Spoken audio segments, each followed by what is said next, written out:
आप देख रहे हैं भारत न्यूज टीवी और मैं हूं आपके साथ मानवी ठाकुर। शुरुआत करते हैं आज की खास खबरों से। आप देख रहे हैं भारत न्यूज टीवी और मैं हूं आपके साथ मानवी ठाकुर। शुरुआत करते हैं आज की खास खबरों से। राजनीति बिगड़ गई है, लोकशाही के साथ रहना चाहिए, नेता इधर के उधर जा रहे हैं। दक्षिण नांदेड़ जिले के विधानसभा क्षेत्र के कांग्रेस विधायक का आरोप।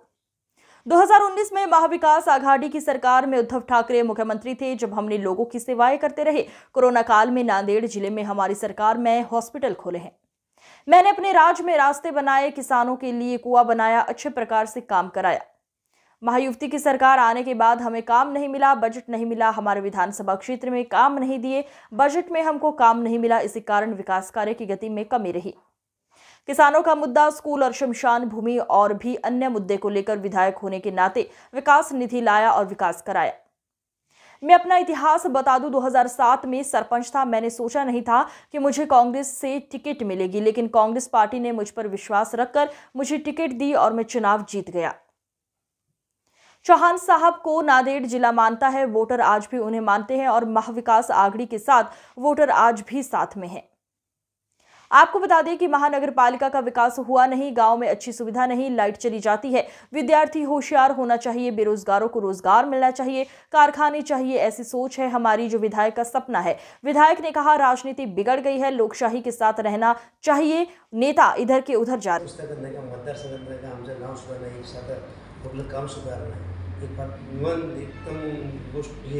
कारण हाऊसमध्ये जे काम होतं तिथं आमदाराला काही ना काहीतरी यायला पाहिजे। ठीक आहे, मग मंत्र्यांनी यांनी कार्यकर्त्याला 25-50 निधी त्याला देऊ द्या, मूलभूतचा निधी देऊ द्या, अल्पसंख्याचा निधी देऊ द्या, या तुमच्या इतर कुठल्या दलित वस्त्या निधी द्या, पण जे बजेटमध्ये काम व्हाईट बुकमध्ये नाव येतं त्यानंतर सगळ्यांना सन्मान भेटला पाहिजे, सगळ्यांना मान भेटला पाहिजे आणि त्या बजेट हाऊसच्यातून जे झाल्यानंतर ते काम भेटलं पाहिजे। या ठिकाणी आम्हाला महायुतीच्या सरकारतून काम न भेटल्यामुळं फार भयंकर नाराजी आहे। जर काम करण्याची मुभा मिळाली असती किंवा असं पण म्हणता येईल की असे कोणकोणते कामं आहेत जे व्हायला पाहिजे आहे असं आपल्याला वाटतं? आता या बघितलं असताना आता बरेच एक तर मोठा शेतकऱ्याचा प्रश्न असू द्या, एमएससीबीचा प्रश्न असू द्या, तिथून शाळेचे बरेच शाळेचे सुद्धा काम व्हायला पाहिजे।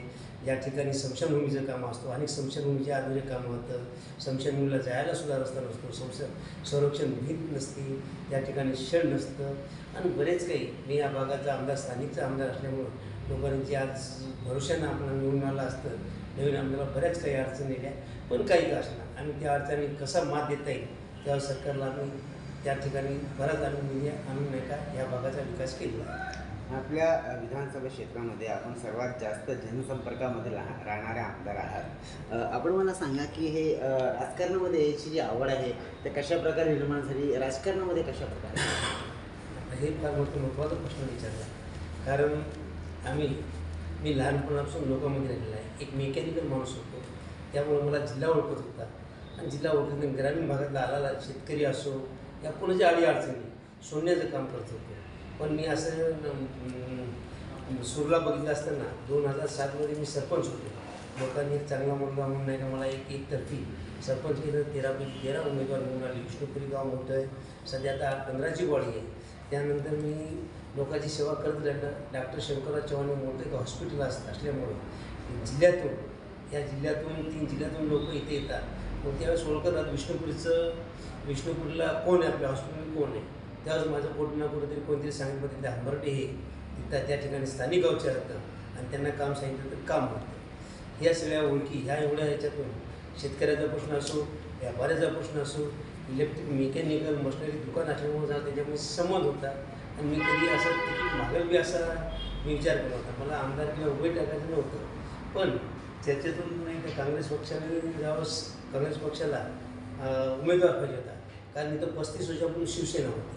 एक वेळेस नाही का कोकरनाजी झाली, कारण ते चव्हाण साहेबांना मुख्यमंत्री होणार होते आणि सगळे आमच्यातल्या 9च्या 9 सीटा साहेबाला मुख्यमंत्री व्हायचे त्यांना निवडून घेतलं, पण इथं 35 वर्षापूर्वी शिवसेनेचा गट होता।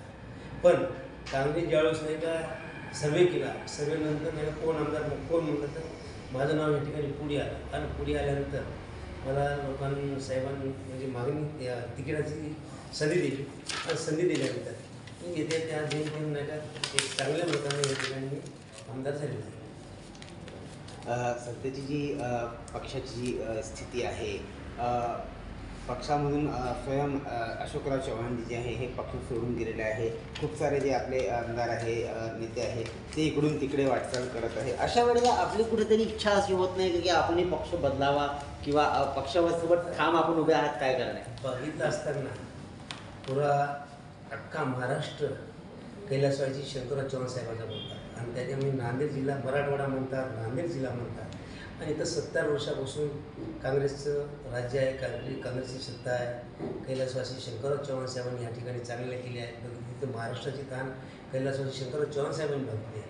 मोठमोठे 3267 धरण छोटे मोठे केले आहेत. लोकांचा विरोध घेऊन पण लोकांच्या बघितलं असं मोठे धरण केल्यामुळं चव्हाण साहेबांना आमच्या नांदेड जिल्हा चांगला मानतो. त्याच्या बॉलवर कोण अशोकराव चव्हाण साहेबांनी नांदेड जिल्ह्याचा विकास केला. पण काही अडचणी असो, त्यांचा विषय असत, या ठिकाणी साहेब भाजपमध्ये गेले. या ठिकाणी खरोखरच काँग्रेस ढासळल्या गेली, काँग्रेसची पक्षाची नुकसान झाली. पण नुकसानीमध्ये मोठे नेते गेले. पण ह्या ठिकाणी